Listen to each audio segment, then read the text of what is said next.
Hello, welcome to our weekly film show. Coming up, 1,000 Times Goodnight. Juliette Binoche stars as a war photographer in a film that raises some difficult questions.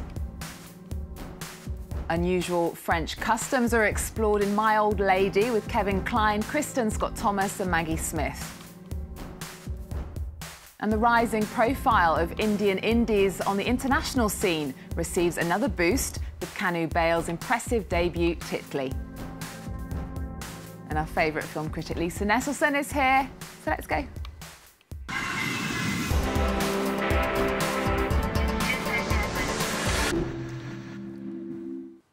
Hello, Lisa. Hello, Eve. How are you doing? Very well, thank you. So we're starting with 1,000 Times Goodnight, which stars Juliette Binoche as a war photographer. We've got a report on the film, but first, a word from you. Well, this is a film that starts with a riveting, scary sequence that's incomprehensible to us at first, and then it gets even more difficult to understand because we get what's going on. Juliette Binoche's war photographer, Rebecca, is actually documenting the preparations for a female suicide bomber to go and blow herself up, and she's an attractive young woman, and you would think she has something to live for. So this immediately plunges us into the kind of work and the kind of dedication the character has. Okay, well, let's find out some more from Nicholas Rushworth. Rebecca is a loving wife and mother, torn between family and career. In her working life, she is one of the world's top war photojournalists. One of her reports involves traveling with a female suicide bomber in Afghanistan. The premature detonation of the bomber's explosives severely injures her. She also convinces her husband that a trip to a refugee camp in Kenya with her daughter will be safe. Trust me, it's okay. Juliette Binoche, in her own life, is passionate about various rights issues. She resists one-dimensional romantic roles. I wanted to make this film to bring attention to a profession that's crazy, incredible, where you rely on your reflexes. Her career has included appearances in more than 40 films as well as numerous stage roles. She is currently performing in Paris, playing the role of Antigone by Sophocles, another headstrong woman, stubborn and defiant. I am someone born to share in love, not hatred. 1,000 Times Goodnight looks at the incredible risks of war reporting, not least for women, a life where there are no easy answers. That is something that I cannot walk away from. So, Lisa, I've been reading the reviews. They do seem a little bit mixed. One describes Juliette Binoche as insufferable in it, whereas others say things like her performance was wrenchingly honest. Which is it? Well, it's sort of a running joke here that I think that she was insufferable in a performance she's being praised to the skies for in Clouds of Sils Marie. I keep thinking, can't you tell she's giving a truly mediocre, needlessly unconvincing performance? But this film, on the other hand, I think is a role she was pretty much born to play. I think she does an excellent job.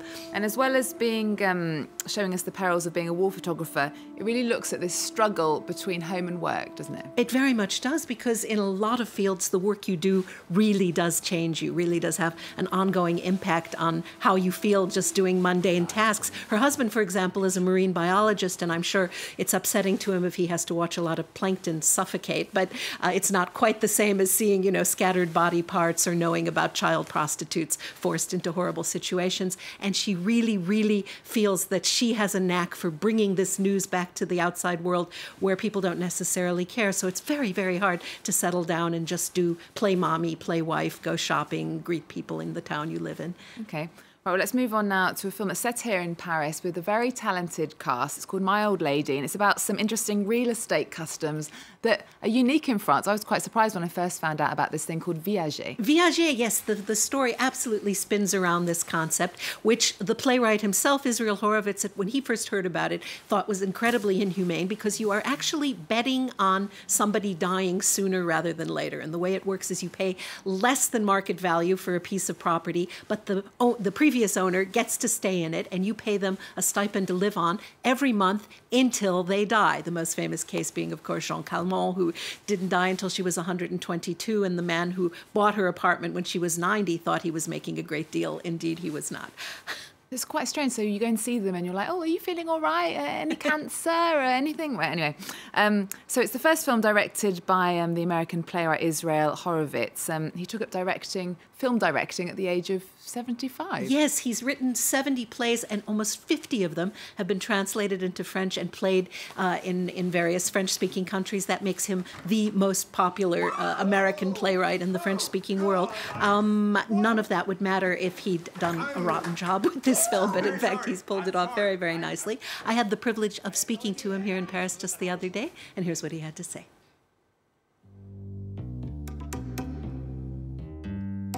Hello? Bonjour. Hello? Oh, God. You're just here. I think it would be better if you spoke in English. I inherited this apartment from my father. A ground like that in the middle of Paris must be worth a fortune. When I was in my 60s when I wrote the play My Old Lady, at that point I had more than 50 of my plays translated and performed in France. Some of them are short plays, of course, but it's a lot. And for the son of a truck driver from a little town in Massachusetts, it's un saut de miracle. It's a kind of miracle. And so I wanted to write a play that was kind of a love letter to France, thanking France for giving me this miraculous French life that I got. This apartment is a viager. The buyer must pay a fee until the seller dies. Until you die? Until I die. What I inherited was a 2,400 euro a month debt. I used the last cent that I had to get here. On my first day in Paris, my late wife and I were kids. We were 20-year-olds. And we were walking around all the expected American places. At Café de Magot, I spot Simone de Beauvoir. And she's alone, smoking cigarettes, drinking coffee. And I smile at her, and she looks up, and she sees me, and I was a cute 20-year-old kid, boy. And she smiles back, and I smile back, and I hear my wife say, "You're flirting with Simone de Beauvoir." And I thought, oh, I like this place. French woman can live a long time. It's the red wine, isn't it?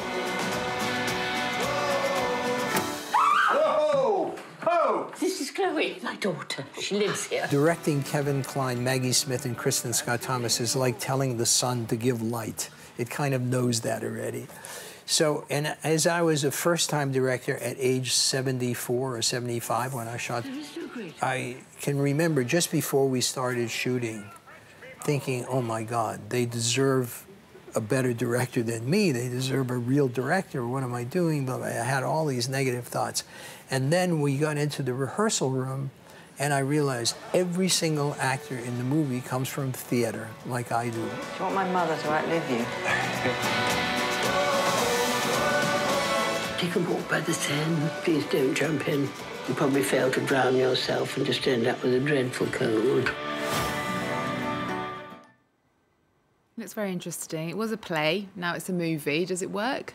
Oh, it absolutely works because, first of all, what's left over from the play is the very sharp dialogue, which this group of actors has a wonderful time delivering. And he actually was the beneficiary of an exchange program between France and the U.S. for screenplays that will involve shooting in France. And so he was able to open up the story because on stage you have to suggest Paris with scenery and props and things. But here he was able to actually use the locations, and he did that very well. Maggie Smith's character is old enough to have had a fling with Django Reinhardt, but one of the big problems in the movie is that she also had a long-running relationship with somebody she really shouldn't have. So it's definitely worth seeing. Oh, absolutely. I mean, it's very charming, and it's about family, and it's about love. You know, people in movies are forever following their bliss and going off with whoever they want to be with, and this movie is suggesting that there might be repercussions to that when you fall in love with somebody, maybe you're causing problems for somebody else. Think it through and try not to damage your children, if at all possible. Okay. My Old Lady. Well, let's move on now to an Indian film. Indian indies are getting a high profile of late. Tell us about Titli. Titli is, you know, I saw this a year ago at its world premiere at the Cannes Film Festival, and the feeling of it has really stuck with me because it's so ambitious. It's about a crime family from generation to generation on the outskirts of Delhi, and the youngest son, Titli, doesn't really want to continue the family business. He's got his heart set on maybe having a share in a legitimate business, which would be a parking garage. Doesn't have enough money to do it yet, has to get the money. Family's upset, so in order to control him, they try to force him to marry a young woman who really, really doesn't want to marry him. Why? Because she has a lover on the side. And so it's about the changing role of women in India. It's about the legacy of just trying to get by. And it's so sort of matter of fact. Their neighbors don't know they're carjackers. They know perfectly well they're dishonest. And yet it's kind of like, oh yeah, it takes all kinds to make up a neighborhood. We've been hearing a lot about crime in Delhi in recent years, notably the horrific rapes that were reported. Is this film giving us then a window into that world? Well, it's giving us more of a window into people trying to survive as best they can. I don't live in India, so all of this was absolutely fascinating to me. And for a first-time director, I think he's packed in an enormous amount of exciting things to look at and think about. Wonderful performances from a young central character. Absolutely worth seeing. OK, Lisa, thank you very much. We're going to leave you with Titli, which means butterfly, by the way, in Hindi. Remember our website. We're also on Twitter and Facebook. There's more news coming up on France 24 after this. चलना वापस चल नहीं जाऊंगी छोड़ मेरे को friends love है मेरे फीस लूंगा कितने पैसे लेगा 3 lakh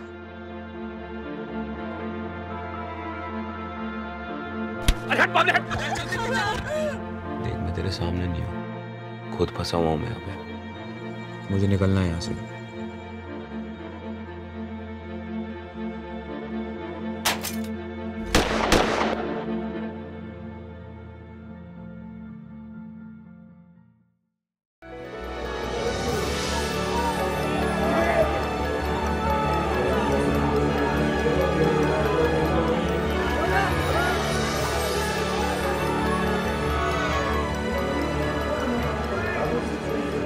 Film Festival, live on France 24 and France24.com.